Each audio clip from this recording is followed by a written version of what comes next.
Assalamualaikum warahmatullahi wabarakatuh. Waalaikumsalam warahmatullahi wabarakatuh. Bismillahirrahmanirrahim. Alhamdulillahi nahmaduhu wa nasta'inuhu wa nastaghfiruh wa na'udzu billahi min syururi anfusina wa min sayyiati a'malina. May yahdihillahu fala mudilla lahu wa may yudlilhu fala hadiya lahu.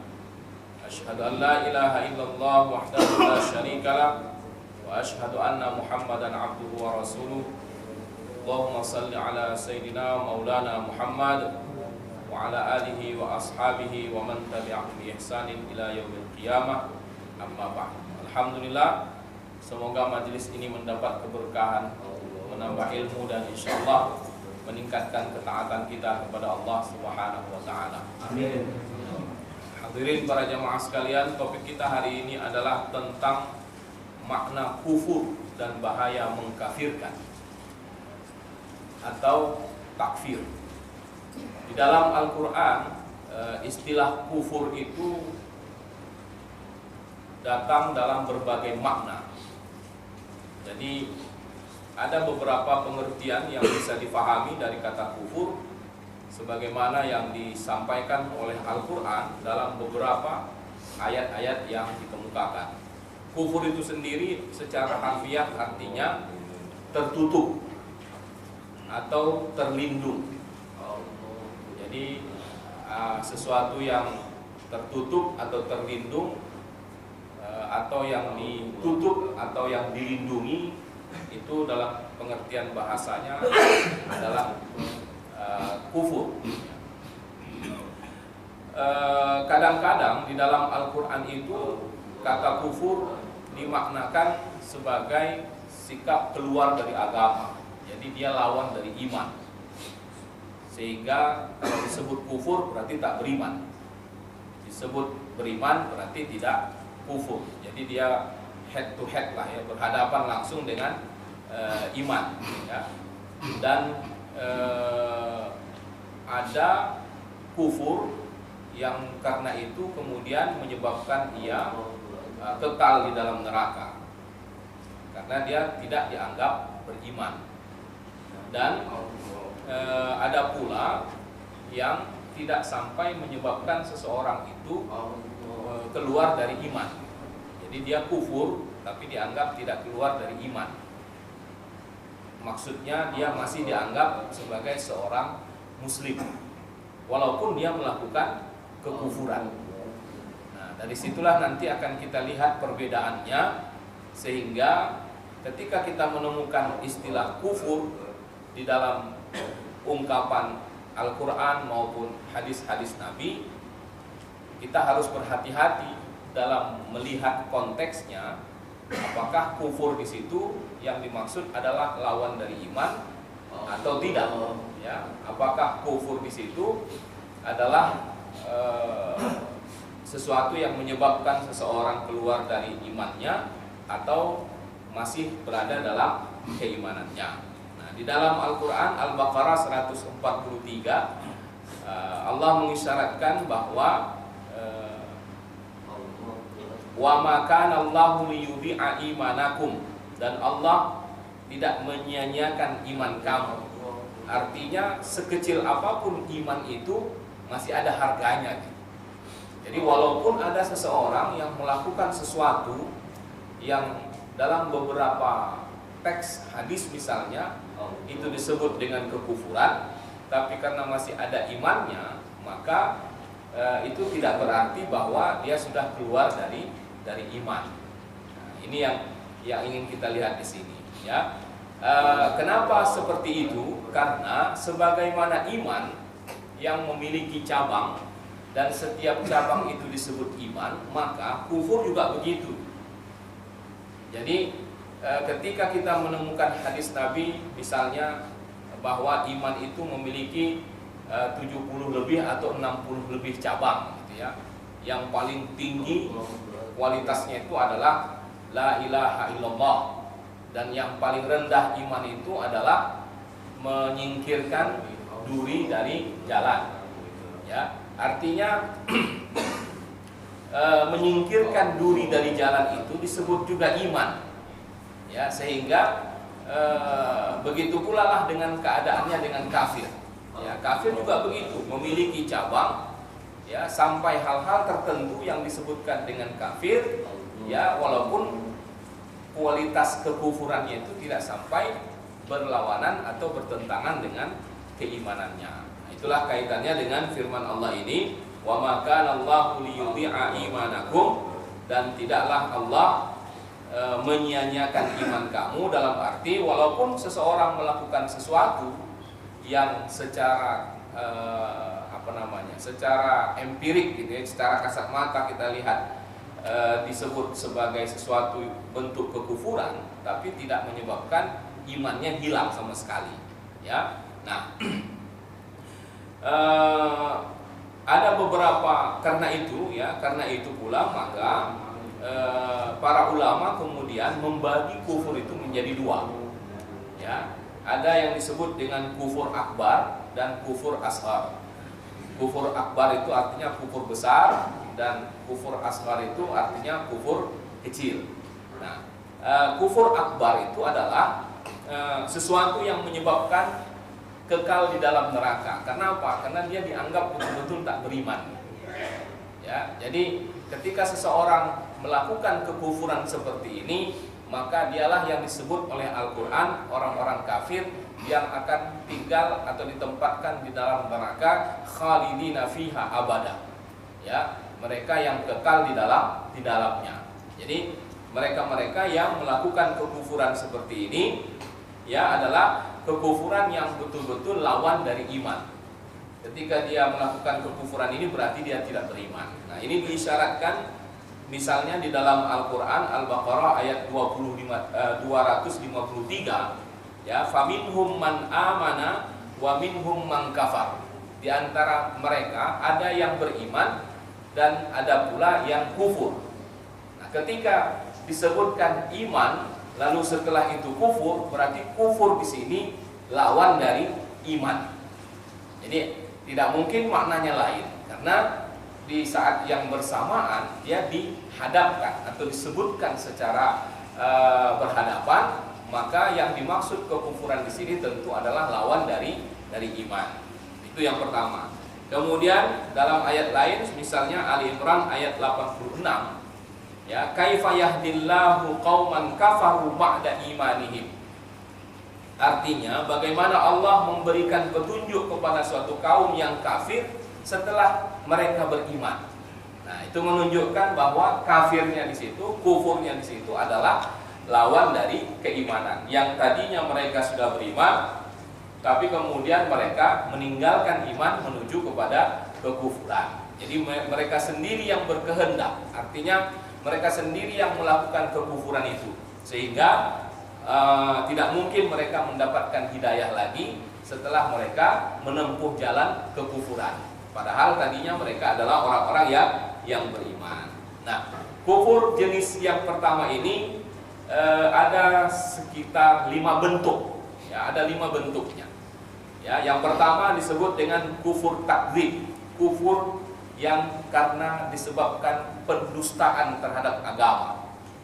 Jadi ini sebetulnya jarang kita temukan sekarang. Ini adalah apa yang dulu dilakukan oleh orang-orang kafir di masa Rasulullah ketika mereka menuduh Rasul, ya, sebagai seorang pembohong, sebagai tukang sihir, ya, mereka dustakan Rasul. Ya, mereka anggap Nabi Muhammad itu seorang tukang tukang sihir lah, yang bukanlah Rasul, mereka dustakan itu. Mereka anggap Nabi itu sebagai pembohong dan sebagainya. Ya, nah jadi orang-orang yang seperti ini diutus oleh Allah rasul-rasul kepada mereka, lalu mereka mendustakannya. Nah, itu yang dulu pernah dialami oleh misalnya nabi-nabi sebelum Nabi Muhammad, juga begitu perilaku dari kaum-kaumnya. Ya, dianggap bahwa rasul-rasul itu adalah pendusta. Ya, nah orang-orang seperti ini digambarkan misalnya di dalam Al-Quran An-Naml ayat 14, ya, wajahadu biha wastaiqaratha anfusuhum zulman wa uluwa, ya, dan mereka mengingkarinya karena kezaliman dan kesombongan mereka, padahal hati mereka meyakini kebenarannya. Jadi artinya ketika mereka sebetulnya mereka menyadari bahwa apa yang disampaikan itu sebenarnya itu ada dalam kitab-kitab mereka terdahulu.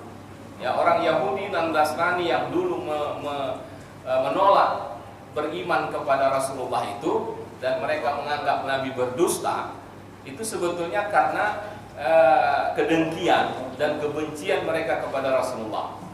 Jadi karena itulah mereka mendustakan Rasulullah. Mereka menganggap Rasulullah berbohong dan sebagainya. Itu bentuk pertama dari kekufuran. Kemudian yang kedua, kufur istikbar. Ya, kufur al-iba wal istikbar. Kufur karena kesombongan dan ketakaburan, keengganan dan takabur. Ini seperti kekufuran iblis. Iblis itu menolak untuk menjalankan perintah Allah karena kesombongannya, dan itu diungkapkannya. Ya, ana khairum minhu khalaqtani min narin wa khalaqtahu min tin. Ya, engkau ciptakan aku lebih baik dari dia. Kau ciptakan aku dari api, sedangkan dia dari tanah. Itulah kalimat iblis yang fenomenal yang menunjukkan kesombongannya. Kalimat saya lebih baik dari dia. Ya, jadi ungkapan itu sering kadang-kadang kita mungkin pernah kita dengar itu ya. Saya lebih baik dari dia. Itu yang pertama kali mengungkapkannya adalah iblis, kesombongan, dan karena itulah dia kufur kepada Allah. Ya, dalam Al-Qur'an itu dikatakan aba wastakbar. Ia enggan, tidak mau mengikuti perintah Allah, wastakbar, lalu dia sombong. Ya, wa kana minal kafirin. Jelas sekali disebut di situ bahwa dia adalah orang yang kafir, orang yang ingkar kepada Allah. Ya. Kemudian yang ketiga, kufur i'rad, ya, kufur berpaling, yaitu seseorang mengabaikan agama dengan hatinya dan tidak ada perhatian sekali terhadap agama. Ini diceritakan tentang orang kafir dalam surat Al-Ahqaf ayat 3, ya. Walladzina kafaru amma unziru mu'ridun, ya, ma khalaqnas samawati wal arda illa bil haqqi wa ajalin musamma. Tidaklah kami ciptakan langit dan bumi dan seluruh yang ada di dalamnya kecuali dengan kebenaran dan wa ajalin musamma, dan ada waktu yang sudah ditentukan. Walladzina kafaru, dan orang-orang yang kufur, yang kafir itu, amma unziru, dari apa yang diingatkan kepada mereka, mu'ridun, mereka berpaling. Artinya tak peduli mereka dengan agama itu. Bagi mereka beragama tak beragama sama saja. Itu bentuk kekufuran. Ada orang yang sejak lahir sampai tua tak tahu dia agamanya. Ya, tak tahu dia, tak peduli dia. Bagi dia tak penting agama. Ya, bagi dia agama itu mungkin seperti yang kata yang bilang candu siapa? Lenin. Agama itu candu itu, ya, yang dianggapnya merusak, yang menganggapnya tidak dibutuhkan dan sebagainya, ya, maka itu adalah sebuah bentuk kekufuran. Kufur i'rad namanya itu. Ya, dan itu mungkin bisa aktual sampai sekarang karena makin lama orang tergantung dengan kehidupan yang serba materialistik ini, bisa menganggap bahwa hidup itu yang kita butuhkan adalah materi. Ya, sedangkan agama atau Tuhan mungkin kita tak butuh lagi. Lihatlah orang-orang yang rajin beribadah katanya, yang rajin atau yang dekat dengan Tuhan, tetap saja hidupnya sulit juga. Nah, ketika dia membandingkan dengan orang-orang yang tidak memiliki agama atau tak peduli agama, yang dia lihat kehidupannya sukses secara duniawi, maka itu bisa menyebabkan seseorang menolak agama atau tak peduli dengan agama. Dan itu salah satu bentuk kekufuran, ya. Kemudian yang keempat, ya, kufur yang besar itu yang menyebabkan seseorang keluar dari imannya adalah orang yang tidak bisa memastikan sampai detik ini apakah yang disebutkan dalam agama itu, terutama menyangkut keyakinan-keyakinan kepada Tuhan, kepada Rasul, rukun-rukun iman itulah misalnya, sampai sekarang dia tak punya keyakinan, nggak yakin dia, masih ragu nih.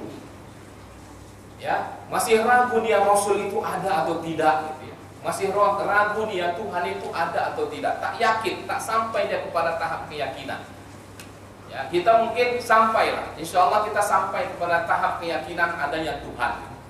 Walaupun barangkali di saat-saat tertentu kita lupa sama Tuhan, kan begitu ya. Ya kan? Tapi kita yakin Tuhan itu ada. Kita yakin hari akhirat itu ada. Hari kiamat itu ada. Bahwa nanti ketika kita mati berada di dalam kubur, di situ juga akan ada kehidupan. Ya, yang dimana kita akan mempertanggungjawabkan amal-amal kita, lalu nanti di akhirat dibangkitkan, dan disitulah perhitungan terakhir. Ya, kita yakin sekali itu. Tapi ada orang yang sampai detik ini dia masih ragu itu, tak yakin dia atau belum sampai ke tahap keyakinannya. Nah, ini namanya ini bisa menyebabkan kekufuran. Karena apa? Karena keraguan-raguannya itu. Ya, setidaknya kita harus punya keyakinan untuk itu. Bahwa apa yang mendasari keyakinan kita, setidaknya kita memiliki alasan-alasan yang sederhana. Ya, kalau dalam pelajaran-pelajaran tauhid itu selalu disebut dengan dalil akli, ya, dalil akal. Apa buktinya Tuhan ada? Sederhananya kita mengatakan, lihatlah alam ini, pasti ada yang menciptakannya. Ya, dan yang menciptakan alam ini tentu bukan bagian dari alam. Berarti harus sesuatu di luar alam. Ya, kalau ini alam makhluk berarti ada yang menciptakan, Khalik, dan Khalik itu kita yakini adalah Allah. Begitu sederhananya. Kalau mau lebih dalam lagi, kita menghafal atau tahu dalil-dalil Al-Quran, hadis Nabi-nya dan sebagainya lah. Ya, tapi iman itu setidaknya kita yakini dulu, baru kemudian kita analisa dalil-dalilnya. Setidaknya kita punya alasan untuk itu secara akal, dan itu menunjukkan kita yakin dan beriman. Kalau tidak, sampai sedetik ini kita ragu, ya, tak bisa memastikan itu, maka disebut dengan kufur syak. Syak itu artinya ragu, ya, keraguan. Itu yang keempat. Yang kelima, kufur nifak, yaitu kemunafikan. Munafik itu adalah orang yang sederhananya kita pahami, yang tidak sesuai apa yang ada di lisannya dengan hatinya. Hatinya mengatakan beriman, tapi mulutnya mengatakan dia muslim, tapi di hatinya tidak. Nah, itulah munafik sebetulnya. Nah, munafik yang seperti ini disebut sebagai kekufuran, karena pada hakikatnya orang begitu tidak beriman. Ya, jadi orang yang berkata dia beriman tapi hatinya tidak, pada dasarnya dia tak beriman. Itu nanti dalam pembahasan munafik disebut munafik i'tiqadi. Ya, ada bermacam-macam munafik ini. Kita juga harus hati-hati, ya, melihat, mengkategorikan munafik itu. Jadi munafik itu juga terbagi dua. Ada yang sifatnya keyakinan, ada yang sifatnya amalan. Ya, kalau amalan itu yang kita selalu dengar, misalnya tanda munafik itu ada 3. Ya, kalau berkata dia bohong, kalau berjanji dia suka ingkar, kemudian kalau dipercaya dia khianat. Nah, munafik yang seperti ini tidak sama dengan munafik yang kufur itu. Jadi jangan kita pukul rata semua. Ya, banyak tanda-tanda munafik, tapi tidak selalu sebabnya itu, akibatnya itu adalah menyebabkan orang kufur. Yang munafik menyebabkan kekufuran itu adalah berkaitan dengan keyakinan bahwa di hatinya sebetulnya dia tak beriman, di mulutnya dia disebut beriman. Nah, inilah yang disebutkan dalam Al-Quran Al-Baqarah ayat 8, wa minan nasi may yaqulu amanna billah wa bil yaumil akhir wa ma hum bimu'minin. Ya, di antara manusia ada yang berkata kami beriman kepada Allah dan hari akhir, padahal mereka tidak percaya, tidak beriman. Ya, itu sifatnya keyakinan, dan itulah yang disebut dengan kekufuran karena kemunafikan. Sedangkan tanda-tanda munafik lain, ya, seperti hadis Nabi tadi atau seperti di dalam Al-Quran dikatakan begini, innal munafiqina yukhadi'una Allah wa huwa khadi'uhum wa idza qamu ila salati qamu kusala. Orang-orang munafik itu mencoba menipu Allah, tapi ternyata mereka lah yang tertipu. Apabila mereka mendirikan salat, qamu kusala, mereka mendirikannya dengan bermalas-malasan. Orang munafik itu malas salat. Ya, tapi begitu kita sebut munafik, kita harus paham konteksnya. Ya, jangan kita tuduh dia munafik dalam arti orang yang hatinya tak beriman, jangan. Kenapa? Karena dalam hal ini kemunafikan yang dia lakukan itu bukan kemunafikan yang bersifat keyakinan, tapi bersifat amalan. Ya, sehingga dia tidak sampai keluar dari iman. Makanya termasuk kita selain berhati-hati menuduh orang kafir, juga berhati-hati juga menuduh orang munafik. Ya, karena itu juga memiliki konsekuensi, ya. Baik, itu yang kelima. Jadi ini tergolong kufur besar, di mana akibatnya seseorang itu dianggap tak beriman dan kekal di dalam neraka. Nah, yang kedua, kufur asghar. Ya, kufur asghar ini kufur yang memang menyebabkan seseorang akan dapat azab di neraka, tapi tak kekal. Kenapa? Karena dia masih dianggap orang beriman. Ya, kufur kecil, kekufuran yang dilakukan oleh seseorang yang dilarang oleh agama, yang menyebabkan dia mendapat azab, tapi tidak kekal dia di dalam neraka. Ya, karena dia masih beriman. Nah, kekufuran seperti ini lebih dimaknai sebagai sebuah kemaksiatan dan kedurhakaan kepada Allah. Ya, jadi kemaksiatan, dosa-dosa yang dilakukan itu dalam ruang lingkup kufur yang kecil ini.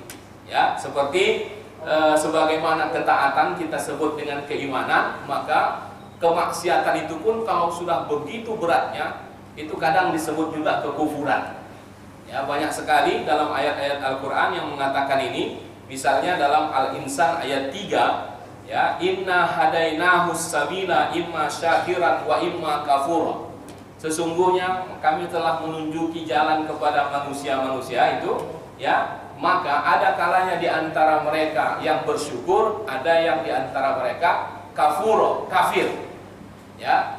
Nah, lawan dari kafir di sini adalah syukur. Kalau tadi lawan dari dari kufur adalah iman. Berarti kalau lawan dari kufur di sini adalah syukur, berarti jangan katakan kufur di sini artinya tak beriman. Ya, kufur di sini artinya tak bersyukur gitu. Makanya kita selalu istilahkan dengan sebutan kufur nikmat, ya. Orang yang tak bersyukur itu disebut dengan kufur nikmat. Artinya apa? Itu adalah perbuatan yang sangat dikecam, ya, walaupun itu tidak sampai mengeluarkan dia dari iman.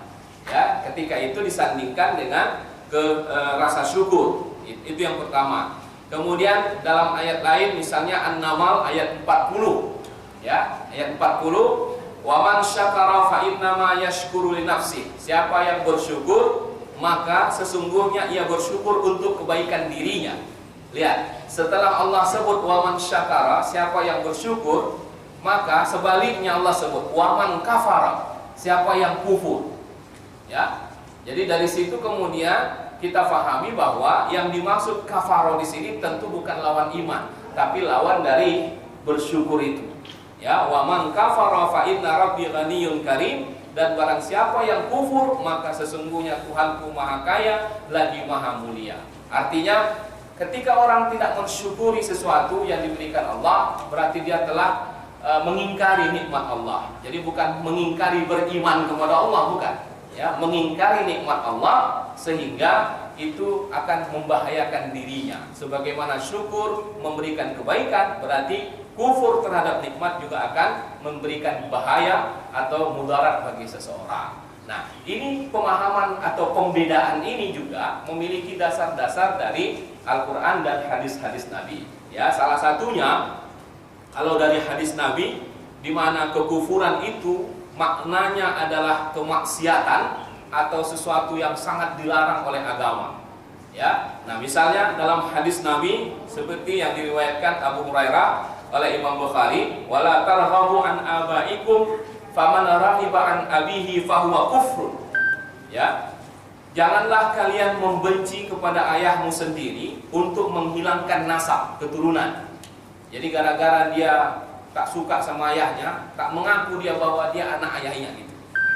Ya, dihilangkannya nasabnya. Nah, ya, dihilangkannya nasabnya. Jadi ada unsur kesengajaan untuk menafikan atau mendustai gitu silsilah keturunannya. Jadi mau dihilangkannya itu nasab atau keturunan dari ayah yang dibencinya itu. Itu dilarang oleh agama. Karena apa? Faman raghiba an abihi, kata Rasulullah, karena siapa yang membenci ayahnya sendiri sehingga dia hilangkan nasab itu, maka fahuwa kufrun, itu adalah kekufuran. Ya, menghilangkan nasab atau mengingkari nasab itu disebut dengan kekufuran. Tapi kufur di sini bukan kufur lawan dari iman, tapi kufur dalam arti sebuah kemaksiatan atau dosa yang sangat besar. Termasuk dosa besar itu mengingkari nasab. Ya, jadi ketika seseorang ditanya siapa ayahnya, siapa ayahmu, harusnya ayahnya Ahmad, tapi tak mengaku dia. Ini ayahmu enggak? Enggak. Nah, itu yang disebut dengan kekufuran. Tapi kalau sekedar menempelkan, seorang istri menempelkan nama suaminya, itu tidaklah sebetulnya masuk dalam larangan ini sebenarnya. Ya, kan ada sebutan misalnya seorang istri namanya misalnya Aisyah gitu ya. Lalu di belakangnya nama suaminya. Kan begitu? Aisyah Ahmad misalnya. Nah, ini kan ada sebagian yang mengatakan, wah ini namanya sudah mengingkari nasab ini. Kan dia bukan anak Ahmad. Lalu kenapa dibuatnya di belakang namanya Ahmad? Sebetulnya kalau kita lihat dari semangat ayat ini, hadis ini, ya, sebetulnya bukanlah sekedar menempelkan nama orang lain di belakang, lalu kita klaim itu adalah ayahnya. Sebetulnya bukan begitu. Ya, itu hanya untuk memudahkan orang atau untuk memudahkan dikenal oleh orang lain. Ya, kadang-kadang kan banyak nama istri itu yang sama, lalu dibuat nama suami di belakangnya. Atau sebaliknya, ada orang, ada istri yang lebih mudah atau yang lebih dikenal suaminya daripada dirinya. Makanya selalu dihilangkan namanya, disebut langsung ibu apa gitu ya, ibu Iwan gitu misalnya barangkali ya. Jadi tidak disebut lagi nama dia, tapi disebut nama suaminya. Ketika disebut dia ibu Husain misalnya ya, maksudnya istri dari Pak Husain, itu kan tidak berarti bahwa ini adalah emaknya Pak Husain gitu. Jadi sebetulnya itu hanyalah untuk memudahkan kita dalam berkomunikasi. Tidak sampai ke tahap keyakinan di mana seseorang mengingkari nasabnya. Jadi saya kira itu bisa kita netralisir lagi gitu ya. Jadi jangan terlalu, kalau menurut saya jangan terlalu berlebihan dalam hal ini. Kenapa? Karena ini sebetulnya menyangkut keyakinan. Ketika orang meyakini bahwa atau menganggap bahwa ini bukan ayahnya, atau yang bukan ayahnya dianggapnya ayahnya. Nah itu dia ya. Nah itu saya kira yang selalu digunakan dalilnya itu adalah dalam Al-Quran ada kalimat begini, surat Al-Ahzab, ud'uhum li'abaihim, panggillah mereka dengan nama ayah mereka. Artinya tidak boleh orang menempelkan nama orang lain selain ayahnya di belakang namanya berdasarkan ayat ini. Saya kira ini juga perlu diluruskan lagi ya. Kenapa? Karena ayat itu sebetulnya bukan dalam konteks itu gitu. Ya, ayat itu sebenarnya sebagai kritik terhadap Rasulullah dulu ketika beliau mengangkat anak, lalu anak angkatnya ini disebutnya anak Muhammad, padahal bukan anaknya. Makanya dijelaskan kembali oleh Al-Quran, Zaid bin Harisah itu dulu namanya Zaid bin Muhammad, itu anak angkat Rasulullah. Ya, lalu ketika ingin dirubah tradisi adopsi seperti model jahiliyah itu, yang seolah-olah anak angkat itu menjadi anak kandung, maka Al-Quran katakan ud'uhum li'abaihim, panggil mereka dengan nama ayah mereka. Artinya kalau memang bukan anakmu jangan sebut anakmu. Nah, begitulah maksudnya itu ya. Jadi bukan sekedar semata-mata menaruh nama ayah di belakang, walau nama orang lain menjadikan seseorang itu menganggap menafikan nasabnya, tidak ya. Jadi ini juga perlu kita kaitkan ke sana, karena saya menemukan banyak postingan tentang itu. Jadi saya coba jawab itu. Ya, saya coba jawab itu, masalah-masalah itu ya. Oke, itu yang pertama. Kemudian yang kedua, ya, hadis Nabi mengatakan sibabul muslim fusuqun wa qitaluhu kufrun. Ya, mencela orang Islam itu perbuatan fasik dan membunuhnya adalah kafir. Jadi kalau seseorang membunuh orang muslim dengan sengaja, itu namanya kekufuran. Dan satu hal lagi, kekufuran di sini bukan berarti keluar dari Islam. Artinya dia sudah melakukan dosa besar. Jadi kalau begitu dia tetap dianggap muslim, tapi dia pelaku dosa besar ya. Nah, kemudian hadis Nabi juga lagi, isnatani fin nasi huma bihim kufrun. Ada dua yang menyebabkan kekufuran. at-ta'nu fin nasab seperti tadi, mencela nasab. Kemudian wan niyahatu 'alal mayyit, dan meratapi mayit. Jadi meratap mayat itu juga disebut kekufuran oleh Rasulullah. Tapi kufur di situ menunjukkan besarnya dosa perbuatan meratapi mayat itu. Ya, meratapi seperti orang-orang kafir itu ya, orang-orang jahiliyah dulu. Kalau sekedar menangis di depan mayat itu tak meratap lah. Ya, Nabi juga menangis kalau ketika anaknya meninggal gitu ya. Tapi kalau sudah meratap dalam arti menyebut-nyebut tentang si mayit, apalagi sampai merobek baju, mengkoyak segala macam, itu namanya sudah perbuatan yang disebut kekufuran, ya, perbuatan yang dilarang. Begitu juga dalam hadis Nabi, ya, ini saya kira sangat populer ini, ya. Kata Rasulullah, aku pernah dilihatkan neraka dan kebanyakan penghuninya perempuan. Ya, memang ada hadis itu, tapi pemahaman itu yang kadang-kadang sering kebablasan gitu ya. Oke. Apa kata Rasulullah? Yakfurna qila yakfurna billah. Kata Rasulullah, itu disebabkan kekufuran mereka. Lalu ditanya oleh sahabat, apakah karena mereka kufur kepada Allah? Bukan. Ya, bukan karena kufur kepada Allah. Artinya kepada istilah kufur itu bukan hanya kepada Allah, begitu maksud Rasulullah ya. Nah, jadi kata Rasulullah, yakfurnal ashir, ya, mereka sebetulnya mengkufuri suaminya, ya, kufur kepada suaminya, ya. Kemudian wa yakfurnal ihsan, dan mengingkari kebaikan. Nah, itulah yang menyebabkan mereka masuk neraka. Saya kira siapapun kalau mengkufuri suami, ya memang masuk neraka lah gitu ya, bukan karena perempuannya gitu. Begitu juga laki-laki sebetulnya kalau mengkufuri suaminya, ya masuk neraka juga. Jadi sama saja. Ya, urusan banyak sedikit itu kan relatif lah kira-kira ya. Nah, artinya yang ingin ditekankan di sini bahwa Rasulullah mengkategorikan kekufuran terhadap perbuatan yang tidak baik kepada suami itu sebuah kekufuran. Ya, tentu juga sebaliknya begitu. Ya, sebuah kekufuran yang menunjukkan itu adalah perbuatan dosa. Nah, dari beberapa keterangan-keterangan inilah kemudian kita bisa memahami bahwa karena kufur itu tidak selalu maknanya bertentangan atau keluar dari iman, maka kita dituntut untuk berhati-hati dalam mengkafir-kafirkan orang. Ya, itu dia. Tidak setiap apabila ketika seseorang melakukan hal-hal yang kita anggap dilarang oleh agama, lalu secara tekstual disebutkan itu kufur, kita sebut dia kafir.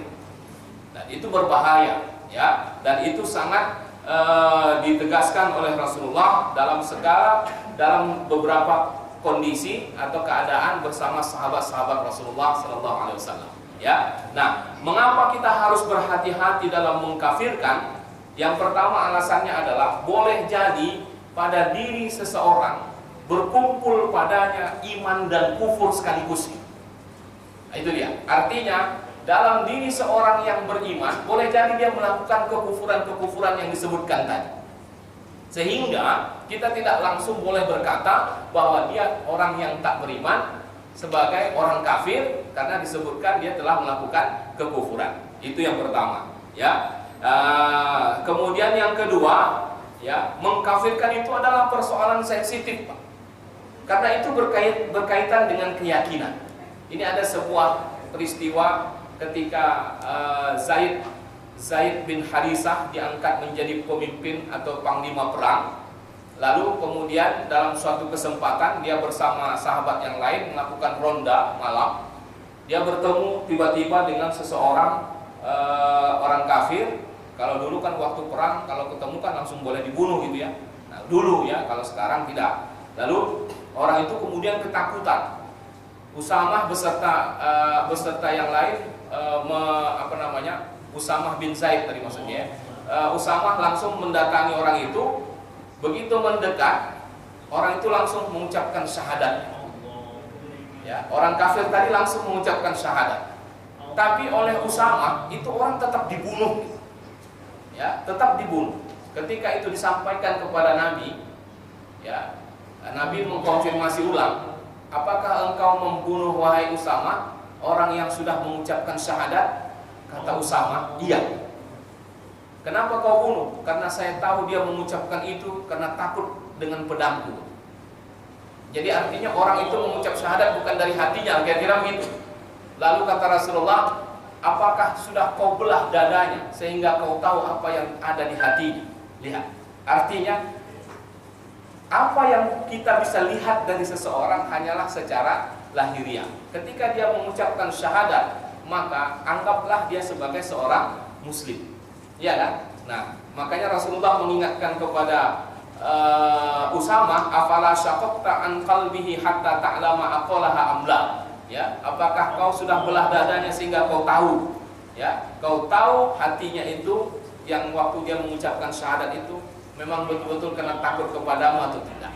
Nah, ini sebagai peringatan bahwa kita berhati-hati karena ini masalah sensitif, karena akibat-akibat hukumnya juga banyak. Ketika seseorang kita anggap kafir, berarti keluar dari Islam misalnya, berarti tidak lagi boleh kita perlakukan jenazahnya kalau dia meninggal nanti sebagai muslim. Sebagai keluarga suami istri dia wajib dipisahkan.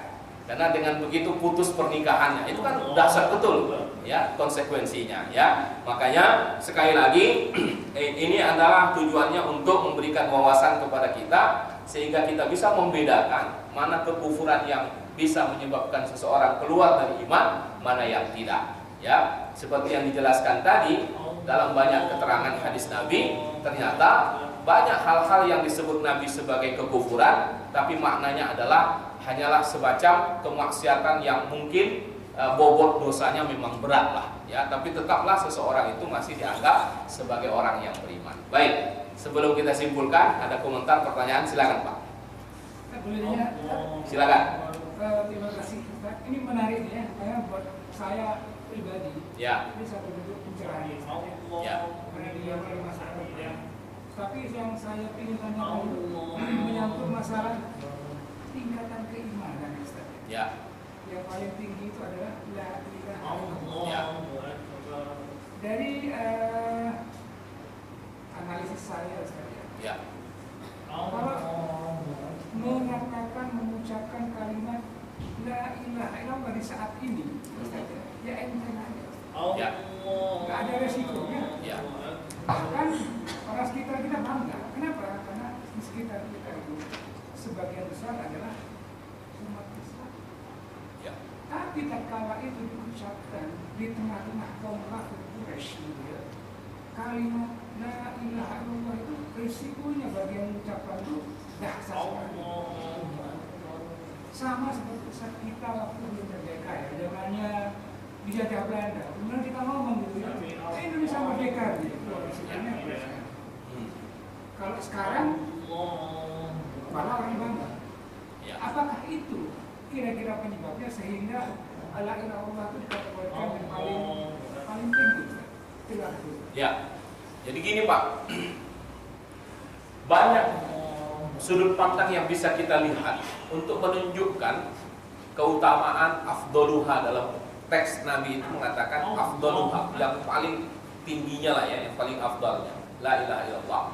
Salah satunya bahwa la ilaha illallah itu bukan sekedar diucapkan, tapi itu sebuah sistem keyakinan dalam diri seseorang, sehingga ketika dia mengucapkan itu, maka itu menunjukkan bahwa dia sudah beriman, ya kan? Nah, makanya ini sebetulnya rumusan sederhana dari keimanan seseorang, di mana dia mengucapkan la ilaha illallah itu didasari oleh sebuah keyakinan terhadap kebenaran apa yang dia ucapkan itu. Makanya disebutkan di sini la ilaha illallah itu paling tinggi, bukan sekedar ucapannya, tapi apa yang menjadi konsekuensi dari la ilaha illallah itu. Kalau sekedar mengucapkan la ilaha illallah, semua orang bisa. Tapi bahwa itu harus didasari oleh sebuah keyakinan, kemudian diaplikasikan dalam perbuatan dengan kesiapan menjalankan perintah dan meninggalkan larangan Allah, maka disitulah baru terasa beratnya. Dan disitulah ketika kita bisa mewujudkan seluruh unsur dari la ilaha illallah tadi, maka jadilah kita seorang yang tinggi derajat imannya. Saya kira itu Pak. Ya, nah itulah yang susah sekarang. Itu pula yang susah. Kalau dulu sahabat-sahabat Nabi itu berani berkata itu, mereka bukan sekedar bahwa mengucap saja, tapi itu memang sudah berangkat dari hatinya, sehingga walaupun disiksa, kan begitu ya, walaupun dijemur di panas matahari itu mereka kuat. Karena itu memang berangkat dari hati, terucap di lisan, terlihat dalam perbuatan. Kita menyebutnya dengan apa itu? Kalimat tauhid kan? Nah, sebetulnya kalimat tauhid itu adalah sebuah ungkapan sederhana dari sistem keimanan. Ya, yang namanya sistem itu tidak terdiri dari satu unsur harusnya kan? Nah, makanya tidak bisa kita hanya memanifestasikan tauhid itu dalam hal-hal yang bersifat lahiriah, ya, atau yang bersifat ritualitas saja, atau yang bersifat materi dan sebagainya. Tapi itu harus berangkat dari sebuah keyakinan, terucap dengan ucapan, terikrar dengan lisan, kemudian teraplikasikan dalam perbuatan. Saya kira itu. Ada lagi? Silakan komentar dikit. Cukup? Cukup ya. Karena cukupnya udah agak lama ya. Oh iya. Baiklah, saya kira kesimpulannya begini. Sebelum kesimpulan, saya menegaskan lagi maksud dari tema ini gitu ya. Karena di masyarakat kita seringkali terjebak sikap mengeneralisir gitu. Ya, istilah-istilah agama itu sebetulnya berangkat dari penjelasan yang begitu rinci di dalam Al-Quran dan hadis-hadis Nabi. Maka ketika ada sebuah istilah sudah sering kita dengar, kita gunakan, biasanya kadang bias. Maka kita harus kembalikan lagi gitu. Itu maksudnya. Jadi kita kembalikan kepada tracknya, relnya, barulah kita luruskan lagi penggunaannya. Saya kira itu. Dan kesimpulannya bahwa berhati-hatilah dalam menuduh orang kafir, ya, karena kekufuran itu sendiri banyak ragamnya. Saya kira itu yang kita bahas tadi. Mudah-mudahan bermanfaat. Amin. Terima kasih. Subhanakallahumma wa bihamdika asyhadu an la ilaha illa anta astaghfiruka wa atubu ilaik. Wassalamualaikum warahmatullahi wabarakatuh. Waalaikumsalam warahmatullahi wabarakatuh.